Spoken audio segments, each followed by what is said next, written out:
Mesdames et messieurs, bienvenue à Montréal. J'espère que vous aimerez beaucoup le tour de ma ville. Allez plus lentement, par exemple. Ici, à droite, vous avez l'hôtel Champlain. À gauche, vous avez l'église Saint-Georges anglicaine. Toujours à gauche, vous avez la Banque impériale du commerce qui a 45 étages. Et voici le monument de Sir John A. Macdonald, qui a été le premier ministre de langue anglaise, qui date de la Confédération en 1867. Et toujours à droite, de l'autre côté de la rue, vous avez le monument de Sir Wilfrid Laurier, qui a été le premier ministre de langue française dans les 1900. Toujours à droite, vous avez l'édifice de la Sun Life, qui est une compagnie d'assurance qui est la plus grosse au Canada.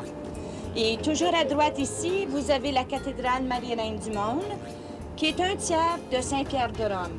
Les 13 statues ici représentent les 13 plus importantes paroisses de notre ville et c'est aussi la maison de notre archevêque. Mais toujours à gauche, et voici le campus de l'Université McGill, qui est notre deuxième plus grande université de langue anglaise ici, à peu près 20 000 applications par année de cours de jour et de soir. Elle est connue mondialement pour la médecine. Ils ont une librairie ici au-dessus de 15 000 livres.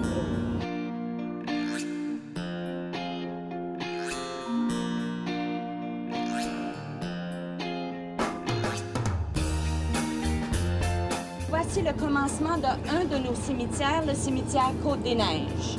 Ce cimetière est pour les Juifs, les catholiques et les protestants.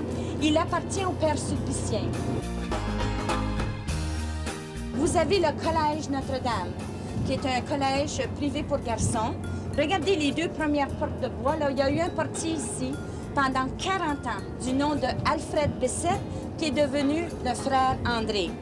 Et il admirait toujours la montagne à gauche pour construire une église et son rêve a été résolu. Et voici l'oratoire Saint-Joseph, qui est toujours une église paroissiale le dimanche, mais qui n'a pas été payée par le Vatican-Rome, mais bien par les donations des gens. À partir du trottoir à la croix, ça a 504 pieds d'eau.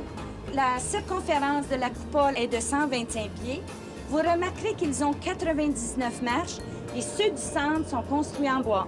Vous avez beaucoup de gens qui viennent faire du pèlerinage ici. Ils prient à genoux, marche par marche, jusqu'en haut de l'oratoire parce qu'ils ont beaucoup de croyances au frère André, qui est décédé en 1937. Sa tombe, elle est à l'intérieur, d'ailleurs.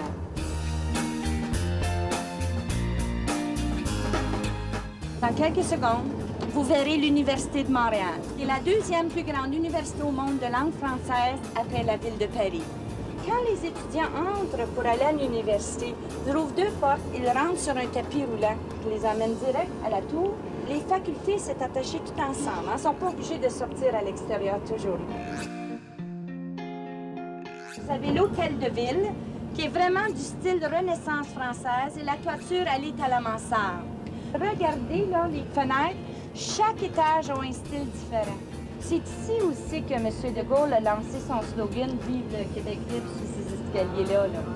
Tous les édifices dans le Vieux-Montréal ont été déclarés historiques depuis 1962, qui veut dire que quelqu'un jette une propriété ici doit construire l'extérieur comme les débuts de la colonie.